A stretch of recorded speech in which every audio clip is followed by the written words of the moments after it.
It's the joy that we bring to the work that we do.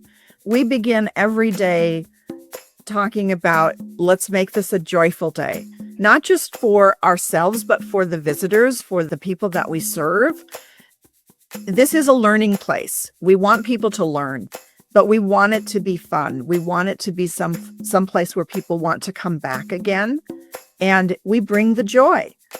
Learning should be joyful. No matter how old you are, there is always something you can learn, and it should be something that is joyful. Welcome to Business Ninjas, brought to you by WriteForMe, where you'll hear from business leaders who are out there growing their business and slaying it every day. Learn from the masters. Let's get started.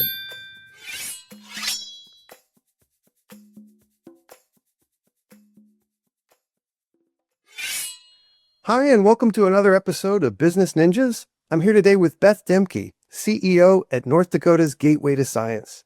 Beth, how are you this morning? I'm doing well. How are you? I'm great, thank you. Appreciate you spending some time with us on Business Ninjas. Please tell us a bit about yourself and about North Dakota's Gateway to Science. Well, I have been with North Dakota's Gateway to Science since 1994, if you can believe that. We began as a very small kind of grassroots organization that started as the seed of an idea from our founding scientist, Frank Cook. He was a chemistry professor at the local college, and he had the idea of coming together with a bunch of other science people to form a science center. And at the time, I was the president of Junior Service League, which is a service organization of women.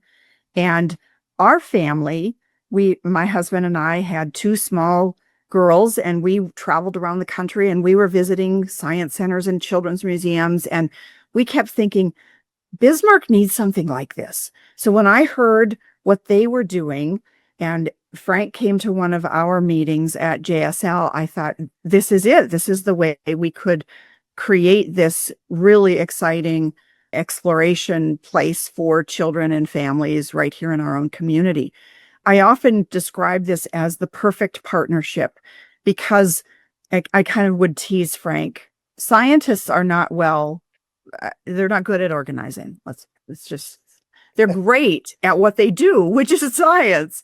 And he brought all these other science people together and had some wonderful ideas for exhibits and programs, and many of them were handmade and built based on ideas that we all saw around the country as we traveled. But when it came to things like managing money and volunteers and schedules and just all of those types of things, that's where Junior Service League came in. So the perfect partnership of science people and organizers is how we got this started. And so really the first year, all of us were volunteers. And when it came very clear that we needed to have someone who was at the head of it as a director, I applied and was hired. So that's how I got started doing this. My background is not science, as you could imagine, based on what I just told you about being organized. My background is business. That's my degree, and with an emphasis on human resources.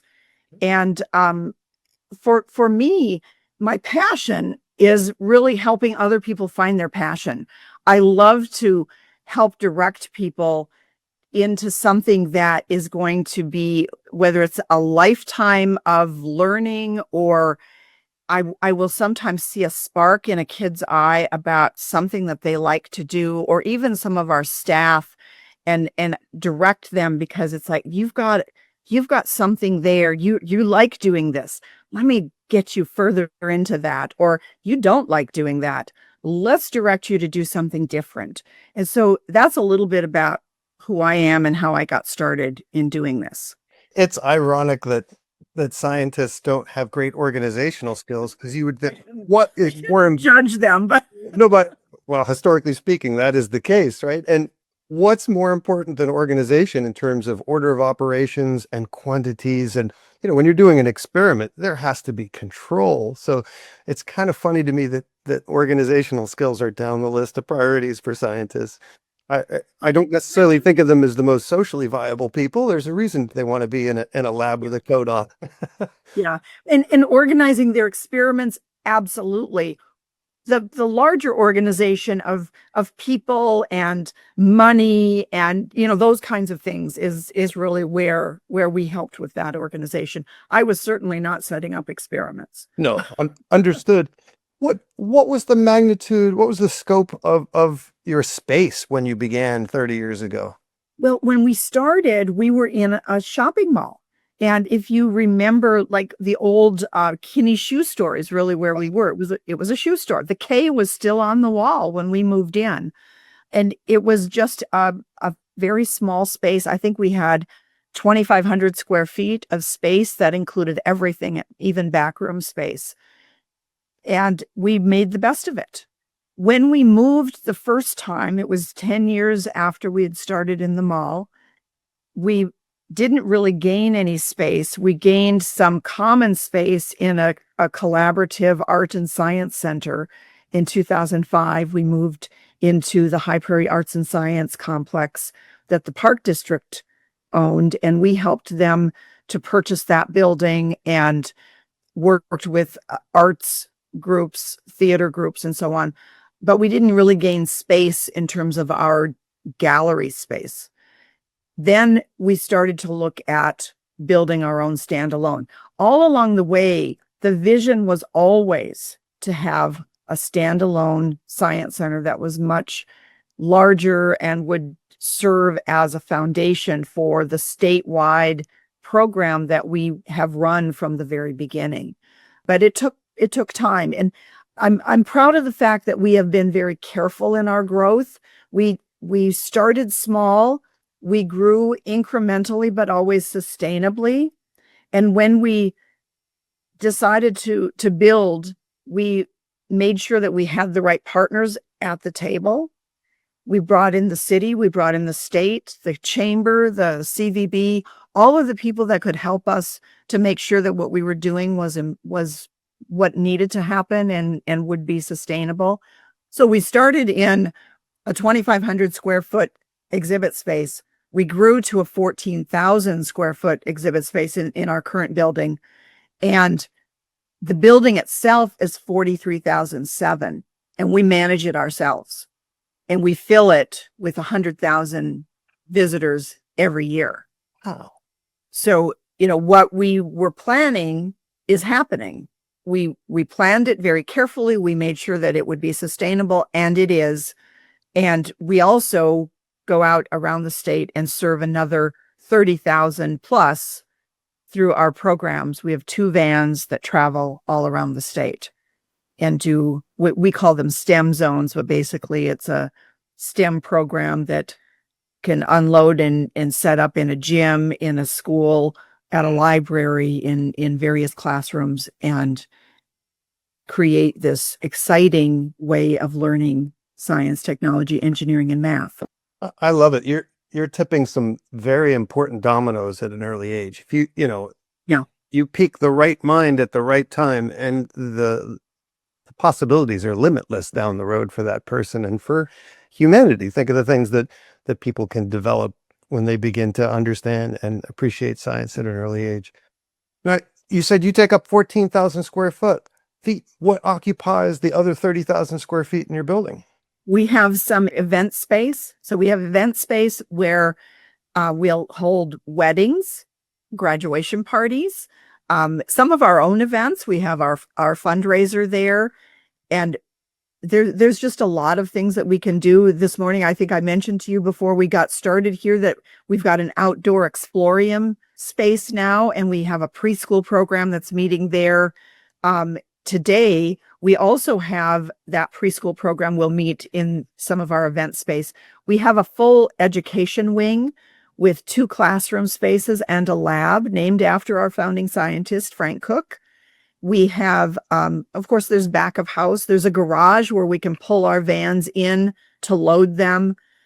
We've got a beautiful deck. We're right on the Missouri River. So if you're familiar at all with Bismarck, we're not down at the river level. We're up a little higher. So the view of the area is not to be matched. It's absolutely beautiful.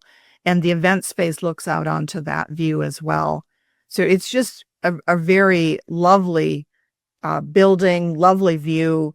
And it's open to the public, which is really a nice, I've heard from a lot of people how much they appreciate that we built where we built so that everyone can come and enjoy this. That's fabulous. I haven't been in Bismarck in 35 years, but I remember how stunning it was. Let's talk about the business end a little bit. How did you get such a project funded? What supported a 43,000 square foot build like that? Well, we were fortunate. We've got support within the state. Starting with the land, we did ask the city to donate a piece of property, and it took a little bit of convincing, but they decided that yes, they would do that. So we got the land free. Fabulous.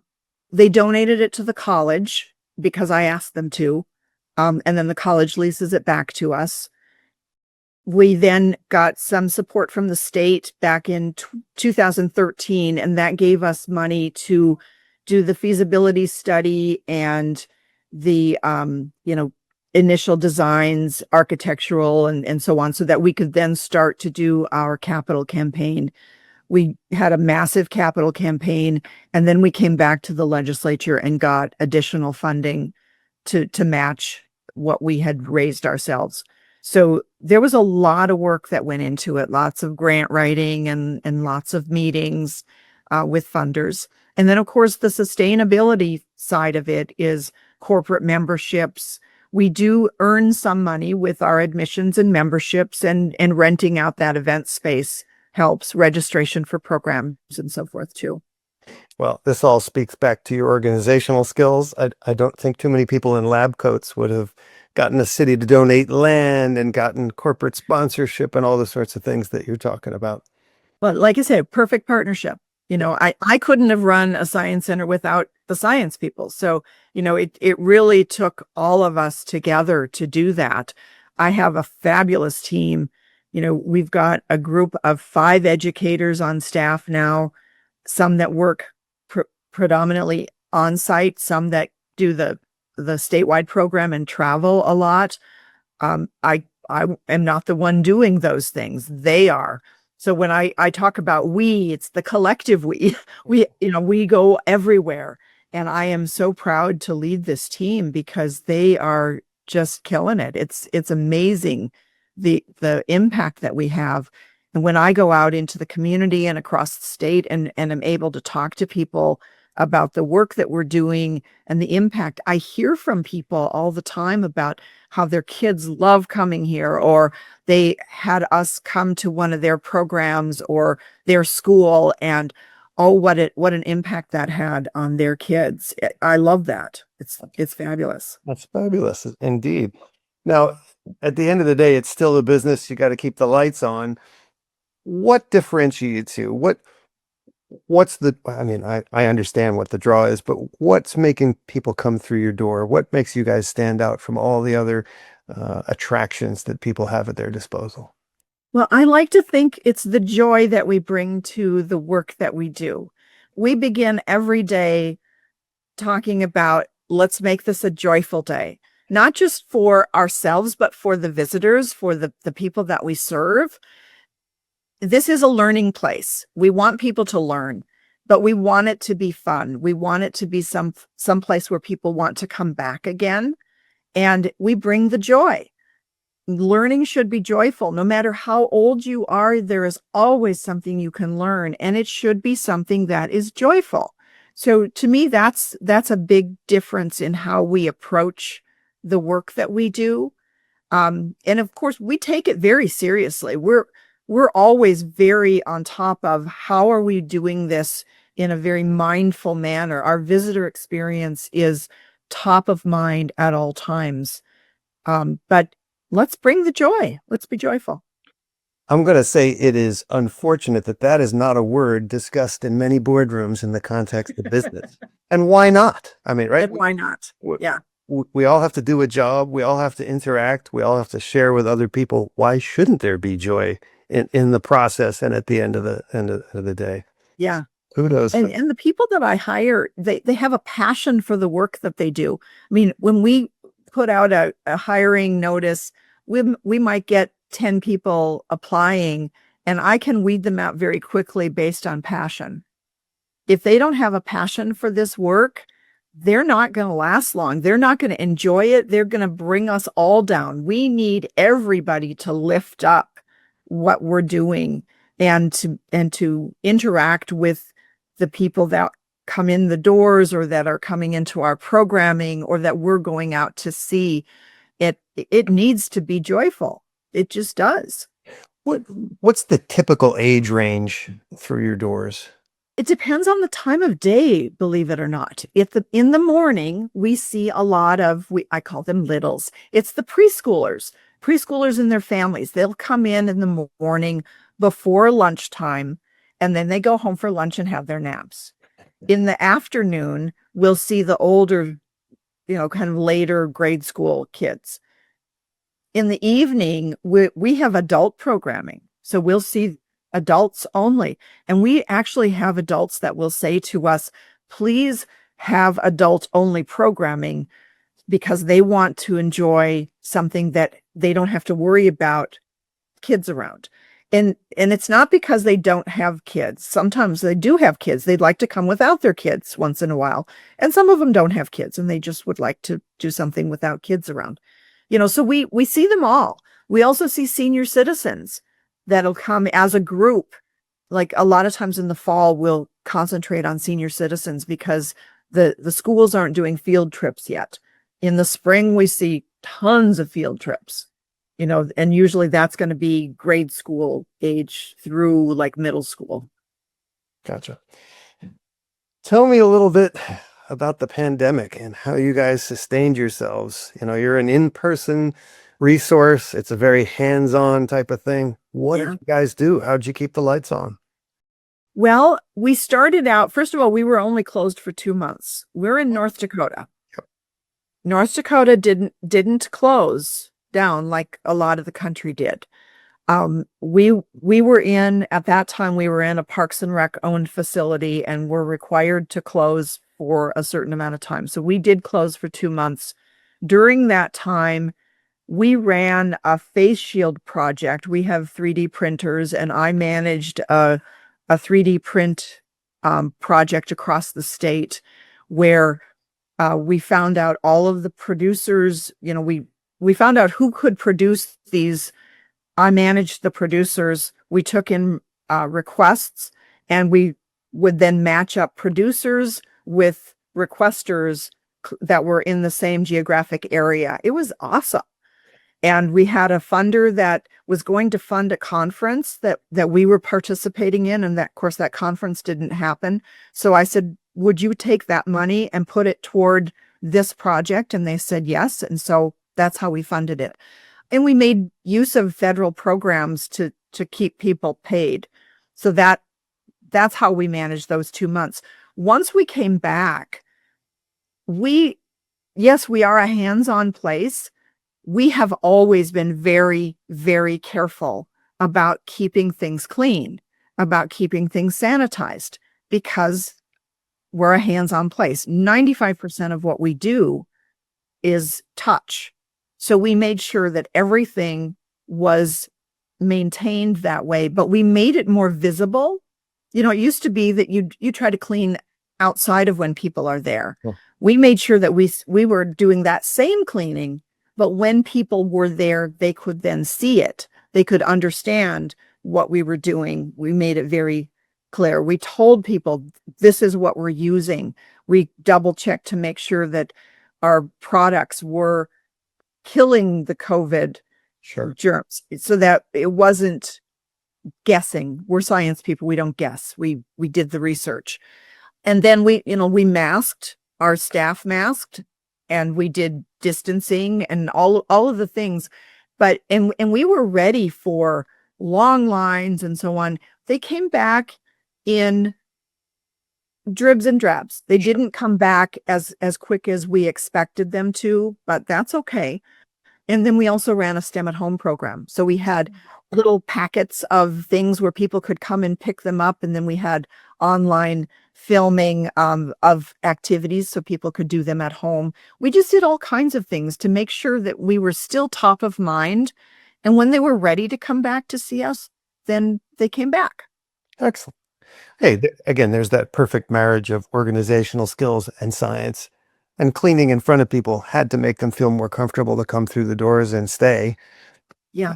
That's fabulous. And we still do that. We are always sanitizing in front of people, and we'll even close areas, particularly the preschool area.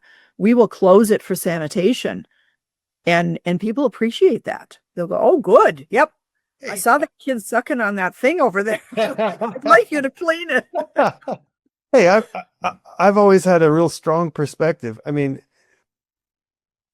antibacterial procedures are critical for human beings, right? You can have the best hospital in the world with state-of-the-art equipment and the best surgeons. If you have a lazy janitorial staff, people die. It's that simple, right? The science matters. Yeah. So, no, again, you guys seem to have the perfect symbiotic relationship between the lab coat, the pocket protectors, and the thoughtful people. Let's put it that way. Now, how are you telling your story? We're in an era where people find you the way they do with the internet and things like that. How are you telling your story? What role has content played in the growth of North Dakota's Gateway to Science? Well, we certainly use all of the social media channels that you would expect. We've got what I think is a great website for people to find us. We do an e-newsletter out to our members and stakeholders. It's a little challenging sometimes, I think, to find the right way to reach out to people. And I'm of the generation, I'm not afraid to say that, sometimes you just have to pick up the phone. Sometimes you do have to send out a mailing, an actual, hard copy mailing. We did start sending out mailings to our members as they renewed, and found out how much they appreciated that.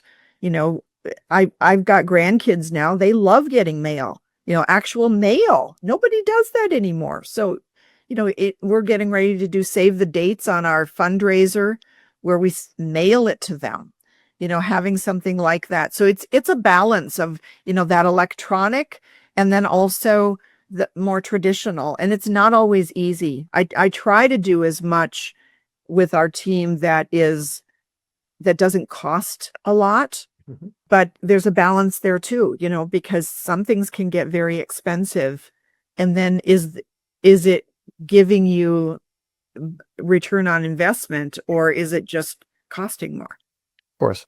Well, there has to be a balance. We're all kind of numb to communication at this point. Our email boxes are full, our texts are full, our phone is spammed, and the mailbox at times. I think the volume of mail spam has dropped. I think most people have seen that for them, it's not as effective as it used to be. So you are cutting through now. People go, "Oh, what's this?" So, hey, it doesn't always have to be state of the art to work. You just have to, trial and error and find out where the return is and where people find excitement in your communications. So Very true. nicely done. All right. Look down the road a year from now. What are some things you'd like to be celebrating personally and professionally?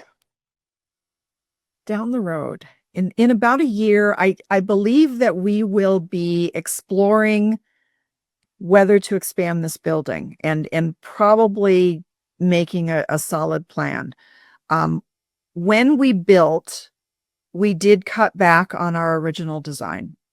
It was planned to be 65,000 square feet. Wow. And it's 43.7.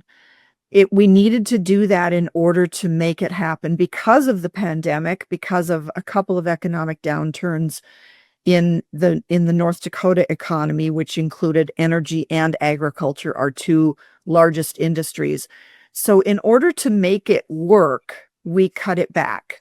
And that was a financially responsible thing for us to do. But we're filling this place. We are kind of almost busting at the seams already. And we've got room on the property to expand. So we will be exploring over this next year what to do. We will have a solid plan within a year about what we will do and what that looks like. Personally, this isn't a public announcement or anything, but I'm looking to retire at some time, not within a year, but within a few years. I am starting to look at succession planning and who will take this over, because I've been doing this for over 30 years and I'm the only one who's done this in this organization.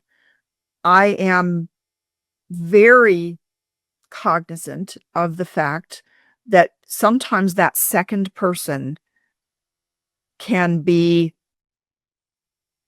weighted down by what happened with the first person. Sure. And by that, I mean that first person's shadow is there and everyone turns to them and says, well, Beth wouldn't have done it that way. Or, and I don't want that. I absolutely don't want that. Partly because who knows what I would have done? I have changed things almost every year, sometimes every 6 months. I love change. So no one can say what I wouldn't have done. I might have done exactly that, or maybe something totally different. But no one should compare the next person to me. And if they don't do something completely different than what I've done, then we've probably found the wrong person. We need to have change. This is a changing industry. We need to have someone who's bold enough and strong enough to be able to move this place forward. And I don't have an ego big enough that makes me want it to fail as I walk out the door. That would be horrible. Oh, Frank would not be pleased. We lost him in 2016 to cancer, and so he didn't get to see this happen. So it's up to the rest of us to carry this vision forward. hey, you've got a shiny, healthy baton to pass to somebody. I mean, typically people don't like following the best in a position because the stakes are high and there are people on the sidelines with their arms crossed saying, oh, really? What are you going to do? But, you have an open and malleable mind and an open heart for what you're doing. I'm sure you've put a team and empowered a team to carry on the tradition into the next century. Yeah. Well, and even now, I mean, the way that I lead is not my way or the highway. It's let's talk about the best way. Let's throw out ideas. And once we've come to a decision, nobody owns that idea. If it's mine and it didn't work, then let's not do that again. If it's yours and it worked great, awesome. If it's a combination, which is more often the case, it's always a melding of ideas, then let's celebrate what worked, let's fix what didn't, and let's move on. We don't get into finger pointing, blaming. We just think about what was great, what didn't work. Let's make it even better. Hey. That's a universal approach. You do that and bring joy to the table. And I'm sorry, but things tend to happen. I mean, really, why shouldn't everybody approach business that way? I like it. I mean, I have had great success doing it that way. So I would like the next person to at least continue that philosophy anyway. Excellent. Well, please tell us, what's your URL? Where can people find North Dakota's Gateway to Science, and what social media outlets do you use as well? We are at gatewaytoscience.org, just spelled out. And we are on Facebook, just again, Gateway to Science.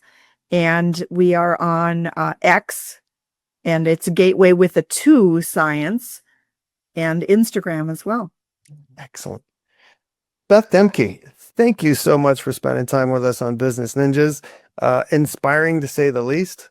And again, I thank you for what you're doing, because you're rippling the pool in a very big way. If you launch minds in that path, there's, again, the sky's the limit down the road for what those little people can accomplish. So all the best to you and yours. Continued success at North Dakota's Gateway to Science. Thank you, Andrew. Appreciate you having me on. My pleasure. Be well.